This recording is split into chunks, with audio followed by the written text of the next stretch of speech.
Assalamualaikum warahmatullahi wabarakatuh. Apa kabar anak-anak? Berjumpa lagi dengan Bu Heni di pemantapan IPA kelas 6 pertemuan yang ke-17 ya. Anak-anak, pada kesempatan kali ini kita akan belajar mengenai suhu dan kalor. Materi yang akan kita pelajari untuk yang pertama adalah pemuaian benda. Perubahan suhu pada suatu benda akan mempengaruhi bentuk, wujud, dan ukuran benda. Jika suhu mengalami kenaikan, benda akan memuai atau bertambah ukuran dan volumenya. Jika suhu mengalami penurunan, benda akan menyusut atau berkurang ukuran dan volumenya. Cara mengatasi pemuaian atau penyusutan benda kita bisa lihat pada beberapa contoh berikut. Sambungan rel kereta api yang dibuat tidak rapat agar tidak melengkung ketika terjadi pemuaian pada siang hari. Yang kedua yaitu kaca jendela dipasang lebih longgar dengan bingkainya agar kaca tidak pecah atau retak ketika memuai. Kemudian, kabel pada tiang listrik dipasang lebih kendur agar tidak putus ketika mengalami penyusutan pada malam hari. Materi yang kedua yaitu mengenai konduktor dan isolator.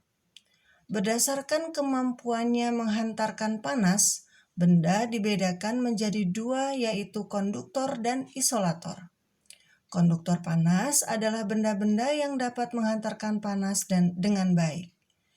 Contohnya besi, seng, baja, perak, aluminium, dan tembaga. Sedangkan isolator panas adalah benda-benda yang sulit bahkan tidak bisa menghantarkan panas dengan baik. Contohnya kayu, kain, karet, dan plastik. Kemudian yang ketiga adalah perpindahan panas. Panas atau kalor merupakan salah satu bentuk energi. Panas dapat berpindah dari satu benda ke benda yang lainnya melalui 3 cara, yaitu konduksi, konveksi, dan radiasi.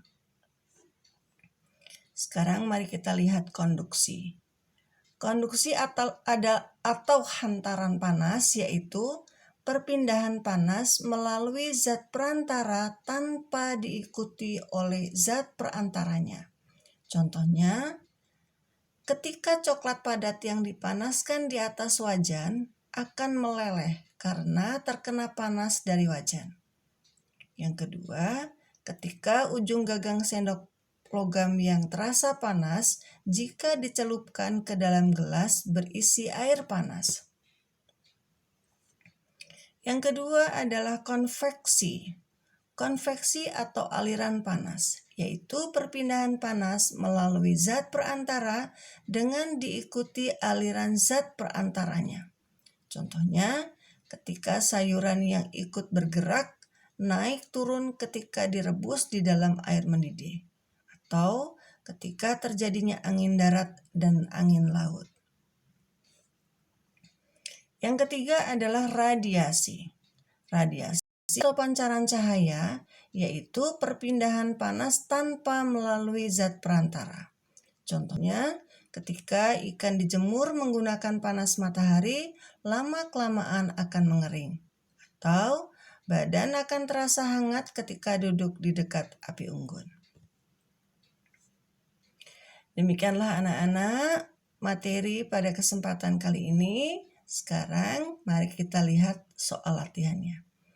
Yang pertama, berikan satu contoh mengatasi pemuaian benda.